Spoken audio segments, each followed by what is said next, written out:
What's going on, my fellow Jedi and Padawans? Welcome back to another Jedi gaming video. Thank you guys so much for coming back to the channel, and if you guys are new, welcome. I appreciate you guys so much lately. You guys have been killing it with the subscriptions and the views. I can't tell you enough how much it means to me, and I appreciate it so much. So today we are going over the Vault of Glass raid coming out tomorrow, May 22nd. As you can see, it's free to all players, so my D1 vets coming back to some nostalgia, and anybody that just got the game yesterday is able to do this on May 22nd at 1 p.m. Eastern when it comes out. Now, we know kind of the basics of what's going to happen in the raid just because we've been through it before, but there will be some new mechanics that they're going to give to us so we're not just blowing through it. There's probably going to be some barrier champions and then overload because it's Vex. We might have an unstoppable if they come out with some new Vex unstoppable, but there isn't any right now. So we'll see. It should be only overload and barrier. Don't quote me on that because like I said, we don't know all the mechanics coming into the raid just yet. So in this week's TWAB, prepare to start, as I stated, comes out tomorrow at 10 a.m. Pacific, 1 p.m. Eastern. Guardians will enter Venus to take on the Vault of Glass. Now, a little different for the world's first for us here, because we've been through it before. There will be a contest mode enabled for 24 hours to be at the power level. It's only 1300, so most people should be there for every encounter. To get world's first, you have to clear the raid twice technically. Clear it once on contest mode, and then a new challenge mode opens up in the directory, and you have to complete this challenge mode raid with doing each of the triumphs.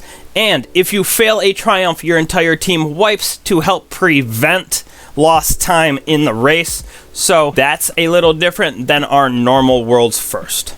There used to be like 7 encounters for this raid in D1, but data mined from this user on Reddit, Testifye, go give him some love. He did all of this by data farming. He farmed that there is going to be 5 encounters: the CONFLUX, the Oracles, the Templar, the Gatekeeper, and then our big bad boss, Atheon. Like I said before, this is data farmed. We don't know for sure. This is just projections, so it could change tomorrow on the 22nd, but this will be a base of what I believe is to come based on everything I've read and from what Testifye said on Reddit. In the old raid, the first encounter started on Venus in a patrol area, and you just had to stand on 3 different plates, like in the Insight Terminus strike at the end with Kerrigan. You just have to stand on 3 Vex plates and raise them, and then you are actually, that opens the vault and you are able to go and start the encounter. So, according to this, our first encounter is going to be the CONFLUX. Now here's a picture that I found on Google of the area that we will do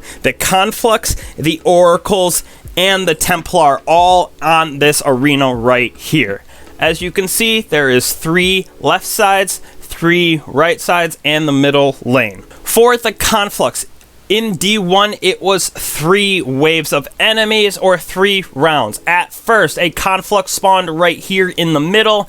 You just had to protect it from Vex sacrificing on it, just like we've had in many other mechanics, public events. The final boss in Garden of Salvation, very similar to that. Don't let the Vex sacrifice on the CONFLUX.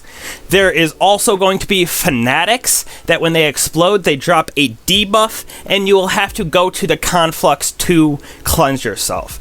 That's how it was. It's probably going to be similar, and I would assume there's going to be some type of barrier or overload champions in this part. So, the 3 different waves is 1 CONFLUX spawns on the first one in the middle. On the second wave, 1 spawns on the left and on the right that you have to protect. And then on the third wave, all 3 of them will spawn, and you have to protect all 3 CONFLUXes. Once you do that, and complete that third wave, you complete the CONFLUX encounter. Moving on to the second encounter, the Oracles. Now, for everybody that has been through Whisper of the Worm, you've heard Oracles before. It is a very distinct sound, and the sound will haunt you in your dreams because it happens a lot in this raid. This right here is a picture of an Oracle in its yellow form. There are also red ones that will happen in this raid, but this is what you have to look out for. They spawn around that map that I showed you with the 3 left, 3 right, and that middle. I will show you another more detailed map here in a second. I just wanted to show you what the oracles look like. Here is a more detailed map of that area that I showed you where we do the conflux,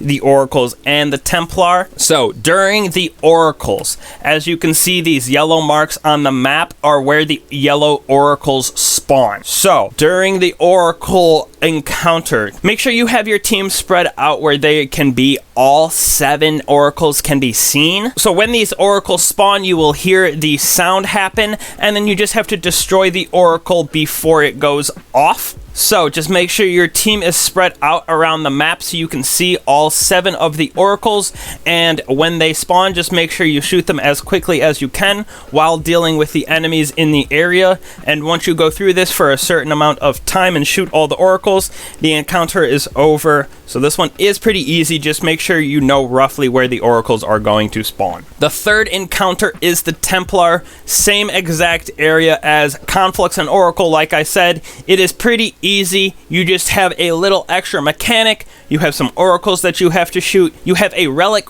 which looks like a phalanx shield that you use to take the shield off the Templar. So as I said, same exact area as the oracles. But as you can see, there are red dots here as well. This is where red oracles spawn during the Templar phase. Once you grab the relic that looks like a phalanx shield, oracles will start to spawn, and the red ones will wipe you if you don't kill them fast enough. So you have to make sure that you kill the 4 oracles when they spawn after you grab the relic and the Templar starts to spawn and deal its damage. Once you deal with all the red oracles, the person holding the relic will get charged up like a super, and you have to shoot that super from the relic onto the Templar boss to take down his shield. Now, once his shield is down, that is when you guys do DPS on him. He will try to teleport basically between this R1 and L2 over here. So the person holding the relic will have to run back and forth between these 2 sides. When one of those Vex walls starts to appear and a pillar of light goes there, the person with the relic goes and stands in it until you raise that Vex wall and stop the Templar from teleporting. Then run back to the other side where that little well and light will be. The person with the relic stands there to keep the Templar from teleporting, and the rest of your 5 teammates can just do DPS on him and wipe him out as fast as possible. That's really it for the Templar. As you can see, there are different locations that the red oracles can spawn, and if he does teleport, the different waves begin, so you can technically do it in one wave if you stop the Templar from teleporting. Now, after you finish the Templar and defeat that big Hydra, there used to be a Gorgon maze where you had to run through and a jumping puzzle. It doesn't look like we're going to have the Gorgon's maze, but I am not 100% sure. Like I said, this is just data mined, so take it with a grain of salt. But the Gatekeeper encounter is also fairly easy, just a little bit more mechanics with teleportation. This area right here is the Atheon boss area, and for the 4th encounter with the Gatekeepers, as you can see, someone made this from the D1 raid. So hopefully it's very similar, but probably a little different variations of going through the portals and damage and such. So take it with a grain of salt, like I said, but here is what we've done in the past for D1 for Gatekeeper and Atheon. So when you first come into this area, there is going to be a big Gatekeeper Hydra that you have to damage and destroy. Once you destroy this Gatekeeper, there is 2 portals right here and right here that you have to open by standing on these plates, just like I said before, and raising the confluxes, that Vex wall, to keep them open. Once you have your team open both portals on the left and the right, the left takes you into a desertish area and the right takes you into a jungle. 2 team members from each side go into the portal, and there is another Gatekeeper within that you have to destroy and grab a relic. Once you have the relics, you come back out of the portals, and there will be minotaurs that spawn around the map that you have to use the relic to take their shield off and destroy. And then you kind of just rinse and repeat, people going through the portals, killing the Gatekeepers, grabbing the relics, and coming back out and using them.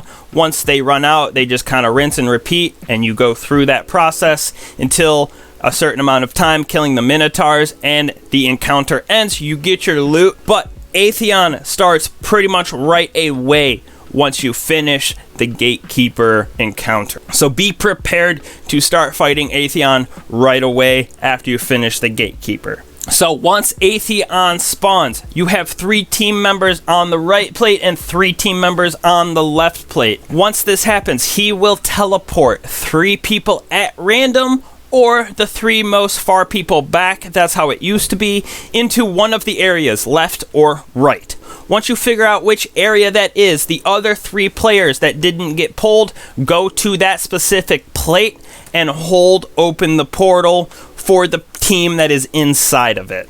Now, the team that got teleported inside has to grab a relic, destroy 3 yellow bar enemies, and make sure that you're shooting 4 oracles inside of that room because they are red and will wipe the encounter. So the team that gets teleported has to have 1 person grab the relic, the other 2 start shooting oracles as soon as you possibly can to destroy them, and as well, once you go through these portals, you get a debuff that is consumed by the void, which you use the relic to cleanse yourself. So just make sure you're watching your teammates and yourself for that void debuff, and you use the relic to cleanse yourself inside the portal or outside. But once you shoot all of the oracles inside of that room and make your way out of the certain portal, all 6 guardians jump to the center plate like they have here. The person holding the relic will keep the shield up so Atheon cannot damage you,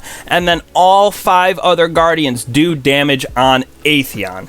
That is the entire encounter. You just rinse and repeat. Once it runs out, the shield, everybody, the 3 people hops back to the right and to the left. You hold those gates open. 3 people at random will get teleported to the left or right. The other 3 go to that plate and hold it open so they can come out with the relic as they're shooting those oracles on their way out. Once they come back out of the portal with the relic, all 6 members once again jump onto that center plate. The person with the relic holds the shield up so everybody else doesn't get damaged by Atheon, and then we as Guardians do our DPS on him hard. So hopefully it's roughly the same as that. That's every encounter that was data farmed, so hopefully it's something similar, but like I said, we don't know for sure. There's going to be a lot of little changes, I would assume. Damages, different jumping puzzles, some weird little mechanics with the oracles. Maybe here there's going to be a different teleportation device or something with the relics that's going to be different. But I'm super excited. It's going to take me back. Let me know if you guys are excited to go back, or if it's your first time facing Atheon, getting that Vex Smith class, getting that time of Conflux. I'm super excited. If you guys want to watch, I don't usually plug this, but I do stream on Twitch at twitch.tv/OneEyeJedi. I'll be streaming all day tomorrow on Saturday, especially once 1 p.m. hits and the raid comes out. I'm going to be going through with my team trying to get a first day clear. Probably not going to get world's first, obviously, but you never know. Why not go for it? It's going to be fun. If you guys want to come hang out, that would be awesome. I would appreciate it. Love you guys. We'll talk in the next video. Peace.